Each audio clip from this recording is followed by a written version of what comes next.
नमस्कार दोस्तों, मैं हूं जिग्नेश परमार और आप सबका स्वागत करता हूं मेरे इस चैनल निवेश ज्ञान में।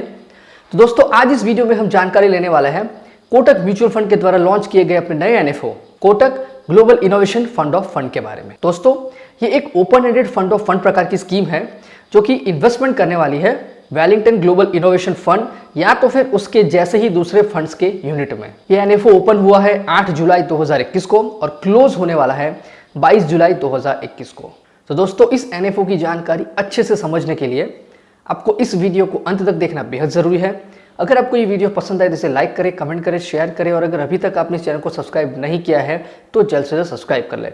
अगर आपके पास ऑनलाइन म्यूचुअल फंड या डीमेट अकाउंट नहीं है तो एंजल ब्रोकिंग के साथ अपना म्यूचुअल फंड और डीमेट अकाउंट ओपन करने के लिए लिंक डिस्क्रिप्शन और कमेंट सेक्शन में मिल जाएगी। तो ये शुरू करते हैं Kotak global innovation fund of fund के बारे में। सबसे पहले हम समझेंगे कि फंड ऑफ फंड क्या होता है। फंड ऑफ फंड ऐसी स्कीम होती है जो कि दूसरी स्कीम के यूनिट्स में इन्वेस्टमेंट करती है। यहाँ पर हमारा जो Kotak global innovation fund of fund NFO है वो इन्वेस्टमेंट करने वाला है वेलिंगटन ग्लोबल इनोवेशन फंड में या तो फिर उसके जैसे ही दूसरे इंटरनेशनल इनोवेशन फंड्स में। अब हमें समझना है ग्लोबल इनोवेशंस के बारे में।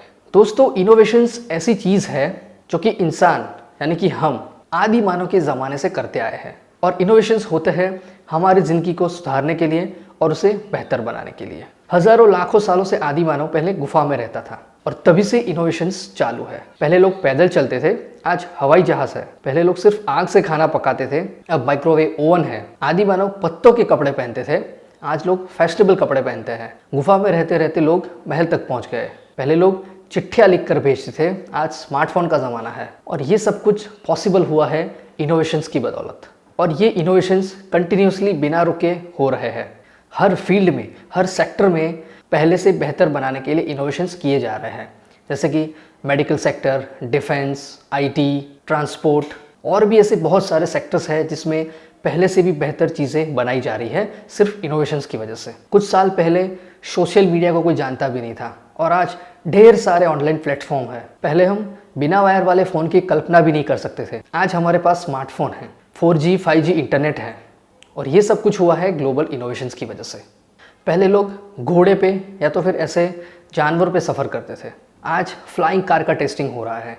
पहले सिर्फ पोस्टमैन चिट्ठियाँ लाते थे, आज ड्रोन से कुरियर डिलीवर किए जा रहे हैं। वो सब तो छोड़ो, हमारे इन्वेस्टमेंट की बात करो तो पहले हम कोई भी प्रकार का इन्वेस्टमेंट हम पेपर से करते थे, फॉर्म फिलअप करते थे, सिग्नेचर करते थे, चेक्स अटैच करते थे, डॉक्यूमेंट अटैच करते थे और तब जाके इन्वेस्टमेंट होता था कई सारे दिनों के बाद। लेकिन आज सब कुछ होता है हमारे उंगलियों पर। तो ये सब कुछ ग्लोबल इनोवेशंस की वजह से ही हुआ है। अब ये ग्राफ के जरिए मैं आपको दिखाऊंगा टेक्नोलॉजी एडॉप्शन रेट के बारे में कि कौन सी टेक्नोलॉजी को 50 मिलियन यूजर या तो फिर सब्सक्राइबर तक पहुंचने में कितना समय लगा। अब इस ग्राफ को देखिए।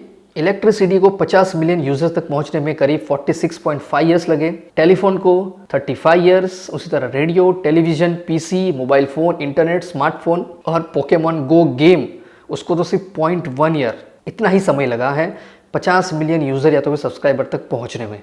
तो दोस्तों, आप इस ग्राफ से अंदाजा लगा सकते हैं कि टेक्नोलॉजी एडॉप्शन कितनी जल्दी हो रहा है।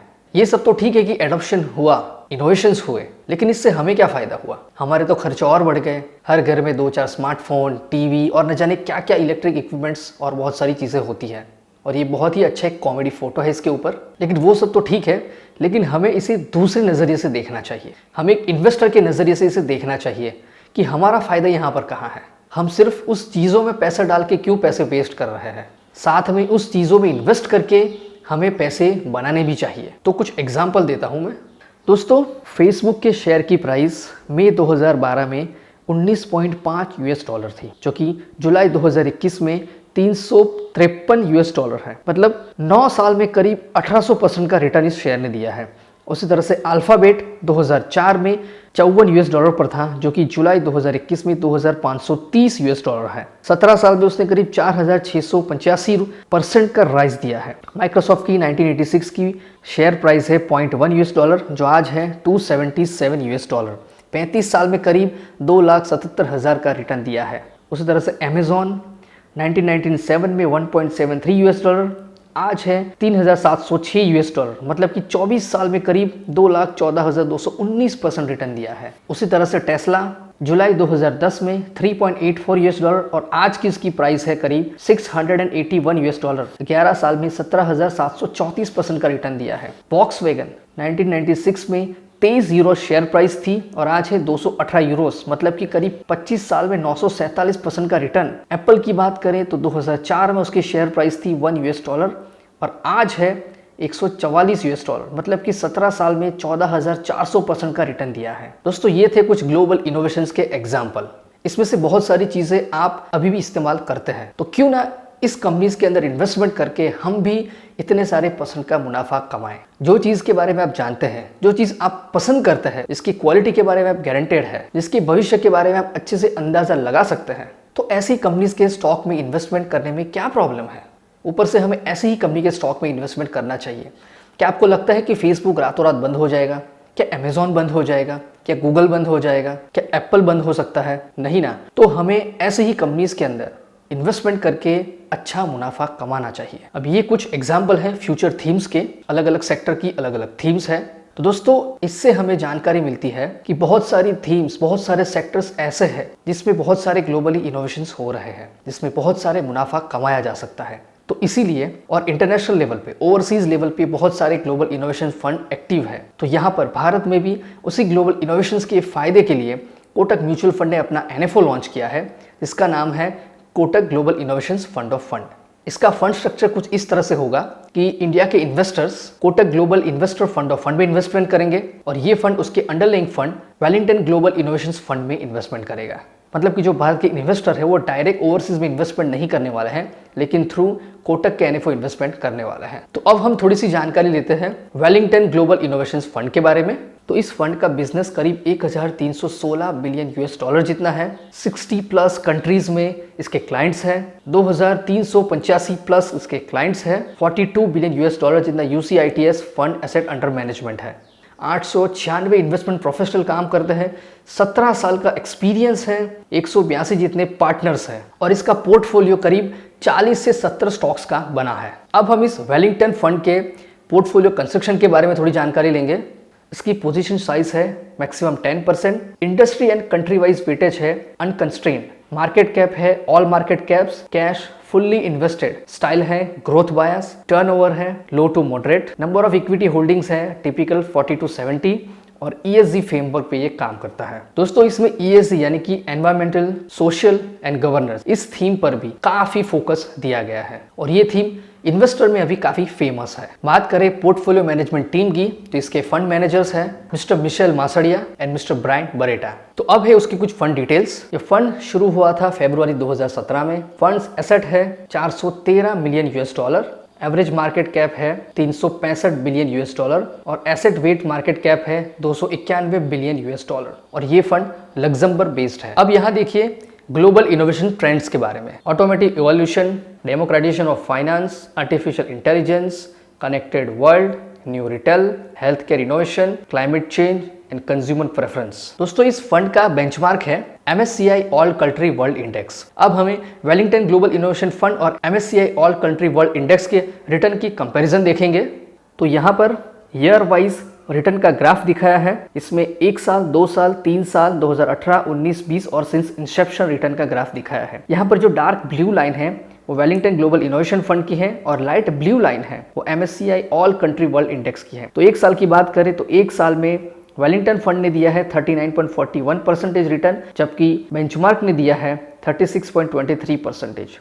उस तरह से 2018, 2019, 2020 और सिंस इंसेप्शन की बात करें तो वेलिंगटन ग्लोबल फंड ने दिया है 27.76% रिटर्न। तो ये थी वेलिंगटन ग्लोबल इनोवेशन फंड और उसके बेंचमार्क की कंपैरिजन। अब हम देखेंगे वेलिंगटन ग्लोबल इनोवेशन फंड के टॉप 10 सेक्टर्स और होल्डिंग्स के बारे में। तो सबसे पहले हम बात करेंगे टॉप 10 होल्डिंग्स के बारे में। टॉप 10 में इक्विटी एक्सपोजर के हिसाब से यहाँ पर दिया गया है। तो यहाँ पर issuer name, country, sector, market capitalization in US dollar million और परसेंटेज इक्विटी दिखाया है। तो यहाँ पर Amazon, Alphabet, Facebook, Visa, AstraZeneca, Prologis, United Health Group, China Gas Holding, Walt Disney, FTU PLC। तो ये है टॉप 10 होल्डिंग्स जिसका टोटल वेटेज होता है इक्विटी में 37.1%। दोस्तों इस फंड के अंदर स्मॉल कैप में भी इन्वेस्टमेंट होने वाला है। तो टॉप 10 स्मॉल कैप होल्डिंग के बारे में हम जानकारी लेंगे। तो यहाँ पर भी same issuer name, country, sector, market cap in million, percentage equity के हिसाब से दिया गया है, जिसमें Health Catalyst, Itron, Trendline, Genius, Shake, Life Corp, Landmark, Wingstop, Revolution Medicines, Hannah Armstrong. तो ये टोटल टॉप 10 स्टॉक्स का परसेंटेज इक्विटी एलोकेशन होता है 10.2%। अब हम देखेंगे इस फंड में sector wise and region wise distribution. तो सबसे पहले सेक्टर की बात करें तो इंफॉर्मेशन सेक्टर में डिस्ट्रीब्यूशन है 26.4% इस फंड का, और बेंचमार्क का है 20.9%। उसी तरह से consumer, communications, health care, real estate, material, utilities, finance, consumer staples and others. तो ये सारे सेक्टर की कंपैरिजन वेलिंगटन ग्लोबल फंड और बेंचमार्क दोनों की कंपैरिजन है। यहाँ पर रीजनल वाइज डिस्ट्रीब्यूशन देखेंगे उसी वेलिंगटन फंड का और उसके बेंचमार्क का। तो नॉर्थ अमेरिका में है 73.5%, जबकि बेंचमार्क का है 60.8%। इमर्जिंग मार्केट्स में 14.1% और बेंचमार्क का है 13.1%। उसी तरह से Europe, Asia Pacific exclude Japan और मिडल ईस्ट एंड डेवलप्ड। तो ये सारी जानकारी है sector wise and region wise distribution की। तो दोस्तों ये सारी जानकारी थी हमारे अंडरलाइंग फंड, यानी कि जिस फंड में हमारा कोटक का NFO इन्वेस्टमेंट करने वाला है, ऐसा वेलिंगटन ग्लोबल इनोवेशंस फंड के बारे में। तो ये सारी जानकारी ये समझाने के लिए थी कि हमें क्यों ग्लोबल इनोवेशन फंड में इन्वेस्टमेंट करना चाहिए और क्यों इस फंड को सिलेक्ट किया गया है। तो अब हम जानकारी लेंगे हमारे फंड फीचर्स की, यानी कि Kotak global innovation fund of fund के फंड फीचर्स के बारे में। तो इस स्कीम का नाम है Kotak global innovation fund of fund. Type of scheme है open ended fund of fund प्रकार की स्कीम, जो कि इन्वेस्टमेंट करने वाली है वेलिंगटन ग्लोबल इनोवेशन फंड और उसके जैसे ही दूसरे ओवरसीज म्यूचुअल फंड स्कीम में या तो फिर ETF में। ये स्कीम डोमिसाइल है लग्जमबर्ग। प्लान रेगुलर और डायरेक्ट दोनों ही प्रकार के प्लान अवेलेबल है। ऑप्शंस में ग्रोथ एंड डिविडेंड, डिविडेंड में भी डिविडेंड री investment and dividend pay out, दोनों ही ऑप्शन अवेलेबल है। मिनिमम एप्लीकेशन अमाउंट है 5,000 रुपये और ₹1 के मल्टीपल्स में, और स्विच के लिए 0.001।